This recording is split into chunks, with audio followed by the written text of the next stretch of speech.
therapy. This is my vlog where I talk about all the things I love about sewing. Today's video is a makes and a haul, so if that's the sort of thing you love looking at, then stick around. Welcome back to everybody who's been here before, and hi to all the new people that have joined.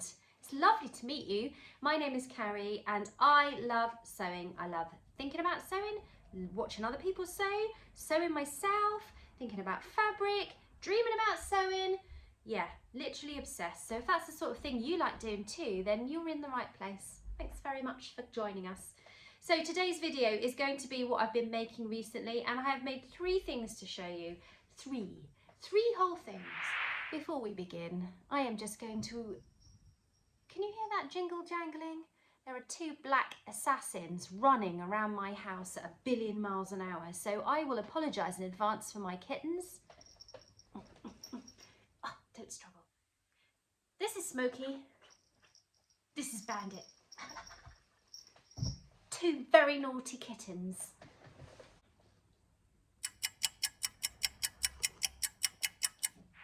Okay, let's kick off the makes with the first thing that I made, which is this Cali shirt that I'm wearing. The Cali pattern has been very, very popular. Lots of people have made it, except for me. And now I have, so I'm happy because I had fear of missing out, basically. I've wanted to make it for a while.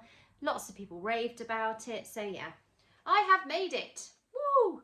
So this comes in 3 different versions. You can make the short version, sort of a tunic length version, or a dress version. I've seen some fantastic dress versions of this made out of lovely floaty viscoses. That are cinched in with a belt, and I think that is definitely something I might want to make for the summer. I don't think though I want to make one with this big hem at the back as a dress. I probably think I would round that off and make it the same, although you use a facing to finish, so I'll have to think about that. But the first thing I wanted to do was just check it out for fit. So this is a lovely cotton poplin from Rose and Hubble. I bought it, I think I talked about it in my last video. It came from a local haberdashery. They don't sell online, unfortunately, but I have found it other places on the internet, and I will pop the link in the drop down box if you want to purchase some. I think I paid about £6 a metre for this fabric. It's a crisp cotton poplin, perfect for making a shirt. And I ummed and ahed about which one to do, whether to make the short cropped version or the tunic length version. I was thinking to myself, the tunic length would look really, really good with a pair of black leggings, but I would never wear black leggings with the crop length. But the crop length would look really, really good with high-waisted jeans. And I do tend to wear jeans a lot more often than I would wear leggings, but I had 2 meters of this fabric and I didn't want to have loads left over. You can see how my mind went. And in the end, I just thought, stop dilly-dallying and get on and make it. So I cut the short one out. I knew I wanted to make a proper collar, so I didn't go, I mean, on the versions here, you've got sort of like a, what is that called? That's a Mandarin style collar. I didn't want to make that. I wanted to make the one with the proper collar. The cats are driving me nuts, but I love them. Come on, out you go. So right, so let us pop the old speckaroos on because I can't see without them anymore. I made a size 10, which is a 36.5 inch bust, which is slightly more generous than my actual bust, to be honest. The waist is 29.5 on that, which is just maybe half an inch bigger than my natural waist, and the hip was 38.5, again, half an inch bigger. But the size down, to be fair, I probably could have got away with the size 8, but I made the size 10 because I'd never made it before, so I just thought, I'll do what they're telling me to do. I'll test this pattern out properly. And this is the result. I am absolutely, I can't tell you how much I enjoyed making this shirt. It was fab. The crisp cotton, it ironed well, it sewed beautifully. You know, there's lots of technical things to do. I love a bit of technical stuff. Nice collar stand, nice pointy collar, lots of top stitching, button band. Yeah, it was an enjoyable process sewing that. Sometimes I think we get tangled up in the whole I don't need any more clothes business, and you forget that actually sewing is about learning new skills. And if you don't make things, you don't learn new skills. And I got into a bit of a rut with my sewing and just kind of making stuff that I needed. And I didn't need a shirt particularly, but I wanted to make it, and it made me happy. I mean, that's what thread therapy is all about. It made me happy. So yeah, poppers, because you know, buttonholes. If you're gonna make a shirt, you could do some buttonholes on there. I didn't have any black buttons. I did have black snaps. So yeah, I put black snaps. These are prim snaps. Perfect. Boxy, little grown on sleeve, little cuff on there. Quite cropped, as you can see, and the back is longer than the front. I'm wearing it today with a pair of high-waisted Derwent trousers that I made last month. But to be fair, I think I probably will be wearing this shirt mostly with a pair of jeans, with white trainers, maybe slightly cropped high-waisted jeans. I think that will look lovely come the spring. So yeah, 10 out of 10. Loved this make. Loved the process of making it even more. Perfect. So, make number 2. I decided to remake a very old dress. There is a video about it. The very first time I think I sewed with stripy fabric. And this is a tried and true pattern of mine. You all can tell by the state of the envelope. I have used this bad boy lots and lots and lots of times. So this is M6886. A McCalls pattern, very simple knit dress. You get lots of different variations. You can have long sleeves, short sleeves, a V-neck, a crew neck. You can have it really long, you can have it short, you can have it sleeveless. And I usually make, my eyesight, honestly, the size 12. So the size 12 is, hang with me a minute. Never make it easy to find the measurements on these patterns, do they? Here we go. Size 12 is a 34-inch bust, 26.5-inch waist, 36-inch hip, which is significantly smaller in some areas. I've got a 38-inch hip. My waist is probably more like 29 now. Used to be 28. And my bust is probably about 34. So, because there's a lot of ease in these McCalls patterns, I go for a size 12, which is a size smaller than they tell me to, but it fits just perfect. This is what we ended up with. So I loved my old dress so much. I chopped it off into a skirt, still wear that skirt, but I wanted to have another one in my wardrobe because they're just a staple really for work, and you can fling a cardigan over it, you can put a jumper over it, you can wear it in the summer with trainers.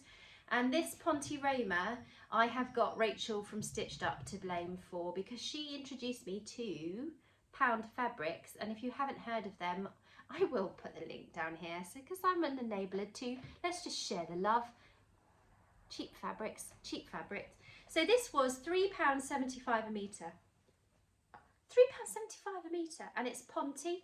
It's lovely quality. It's very soft. I mean, I haven't washed it like 100 times, so I don't know if it's going to bobble like mad, but you know, £3.75 a metre. It would have been rude not to have got some. So what I did with this version is I had some leftover teal Ponte Roma that I bought years ago, and I decided just to put a bit of an accent around the collar, not the collar, the neckband, and around the cuff. I don't believe you get a neckband piece in the pattern. I think I drafted my own. I think the pattern suggests you just turn over and top stitch, and you definitely don't get a cuff pattern, but it's pretty easy to make a cuff pattern for a knit garment. So that's what I did, and yeah, finished the bottom with a bit of zigzagging. I would usually normally use a twin needle, but you know what, just I couldn't be bothered to get it out. And my stripe matching isn't on point either. It's not quite there, as you can see, but you know what, sometimes I think perfectionism gets in the way of it kind of blocks you from making stuff, because you're worried that you're not going to get it absolutely perfect, and then that ruins the process in the first place. So yeah, I just went with it. No one's going to notice except for you guys, and you're not going to hold it against me. I hope not anyway. Make number 3 is another remake, and I made a pair of, well, in fact I'm actually wearing them right now, black Derwent trousers from the Wendy Ward book. I am just going to reach down and grab. So this is sewing with knitted fabrics. Apologies about the ring light, it's dark in my living room, I can't do without it. Let's just see if we can find the trousers. So the Derwent trousers are a very simple construction. You literally just have legs. I'll show you the pattern pieces here. And the waist is created by using very thick elastic. I think about 3 or 4 inch elastic, which you then turn down and top stitch on. So you don't need much fabric. I think I used a metre, maybe a metre 20 to make some navy ones, because you know, who doesn't need navy, comfy, secret pajamas, elasticated waist for work? And it looks lovely with stripy tops and white trainers and that whole sort of like Parisian nautical vibe, which I am very much here for. So yes, here they are. Might be a bit hard to see because they're such a dark colour, but I will endeavour to show you. Of course, I've probably added a photo by now. So they are nice wide leg trousers. They remind me very much of commercial sort of like yoga pants that the big sports brands make. That's the sort of shape of them. And here's the elastic. So what is that? Maybe 3.5, 4 inches. And yeah, they're just a really simple, come together, quick win, palette cleansing make, which yeah, I just needed. I needed a pair of those. I bought the fabric from Franklin's, which is our local fabric store. I think it was about £10 a metre, maybe, around about there. They don't sell online, unfortunately, but you can buy navy, Ponte Roma, lots of places. So yeah, those are the 3 things that I've made recently.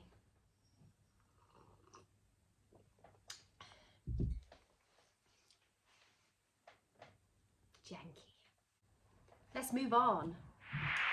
So, work in progress. I do have a work in progress. It is a little bit of a head scratcher.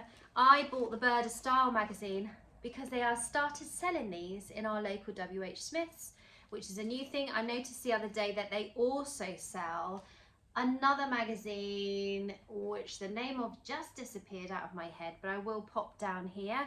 And I've never tried a Burda pattern before. Lots of people talk about them. I knew from watching other people talk about them that the pattern tracing was going to be a little complicated, and this is a sort of impression of what my face looked like when I opened up the pattern piece.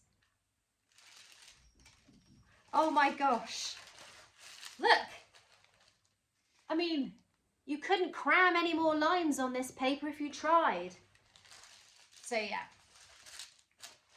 I decided to start small with a pair of boys' trousers, and I will endeavour to find them in the magazine.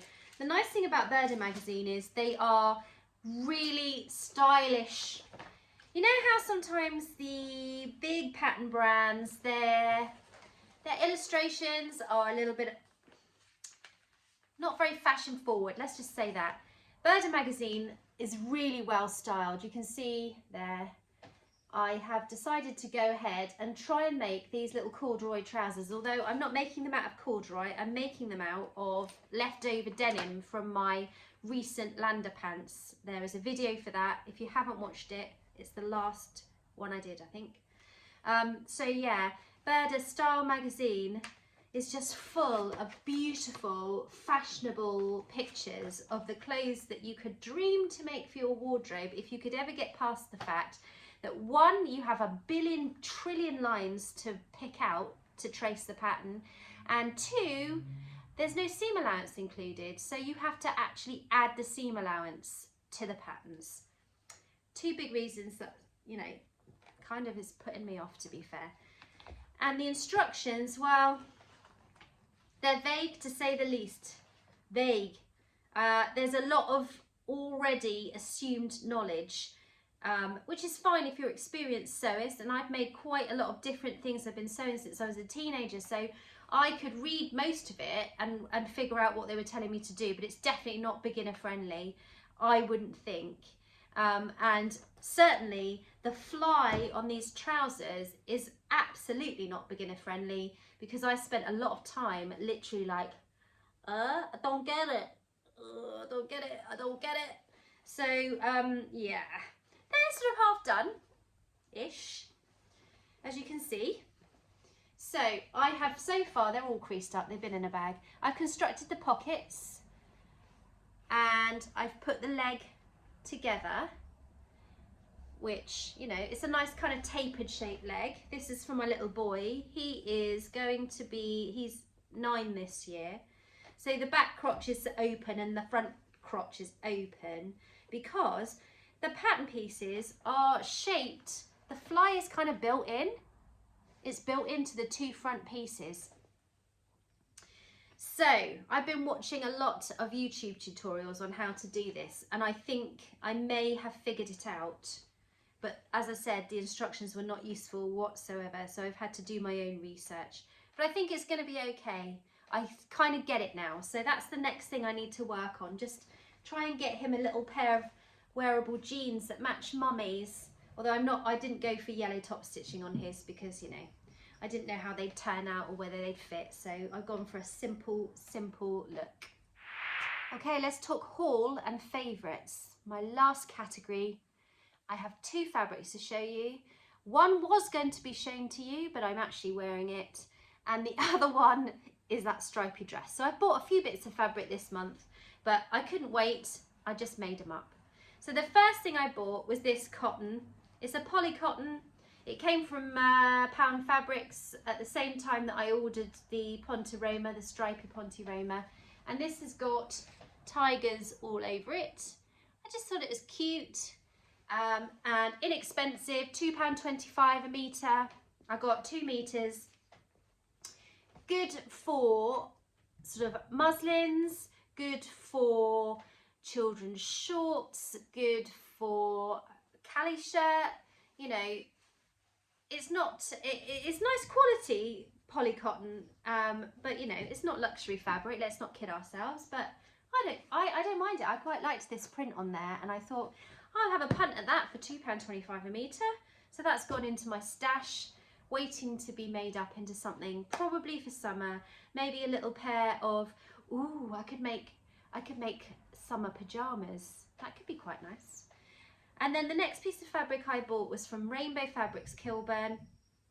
This was a surprise when it arrived through the door, because it looks absolutely nothing like the picture on the website colour-wise. Completely different colour.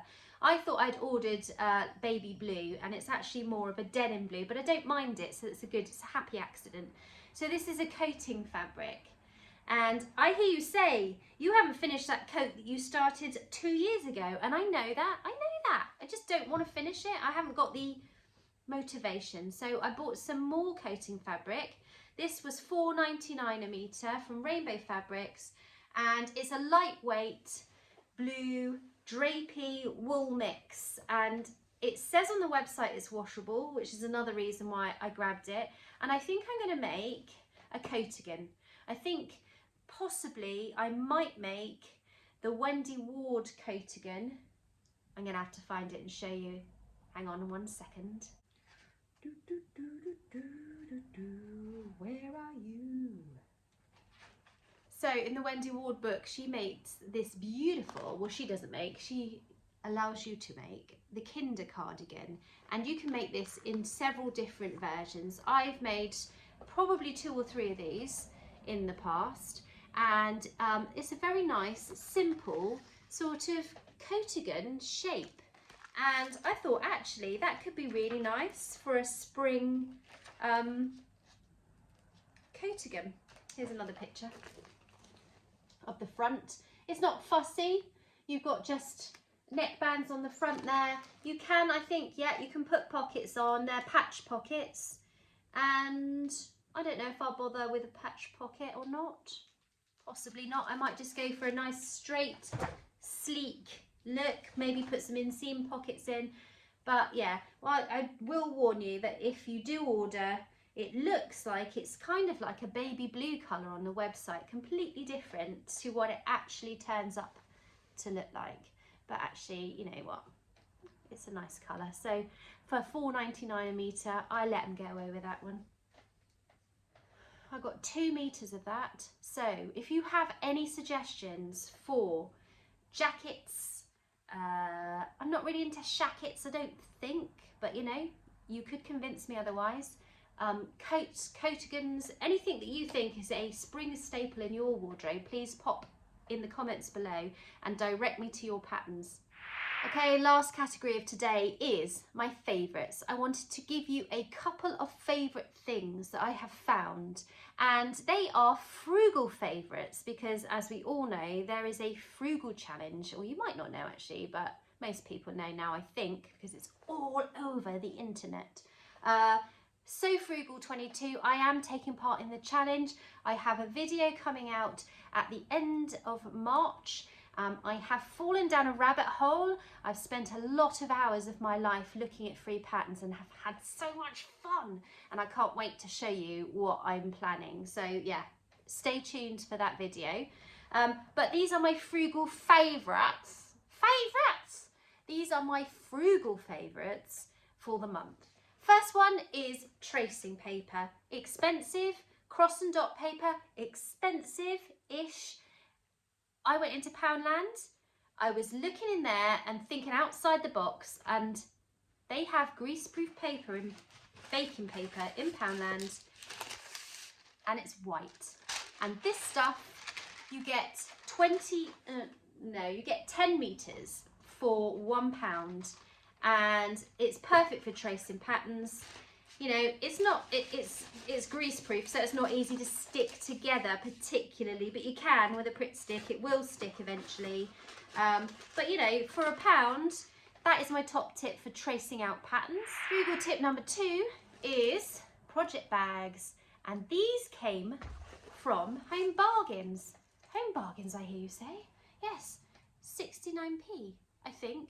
Might have been even 59p, but I bought 3 of these. They're in beautiful rainbow colours. They're made out of a really thick netty type fabric, and they have zips in. So you can pop in, like I've done with my Burda business, pop in the magazine, the pattern, the work in progress, everything is all nicely together and organised. So that was something else that I found that was a favourite of mine. And my last favourite for the month is another sewing vlogger. I recently found her channel. She's called Lost My Thread. She's doing at the moment the battle of the Hudson pants and the Stella joggers, and I am absolutely on tenterhooks waiting to find out which one is won. She's awesome. So if you haven't found her yet, please check her out. That's it for today. I hope you've enjoyed this kind of mishmash of things. If you did, I would really appreciate a nice thumbs up and a like. And if you wanted to comment and press the bell and do all of that stuff, that would make me happy.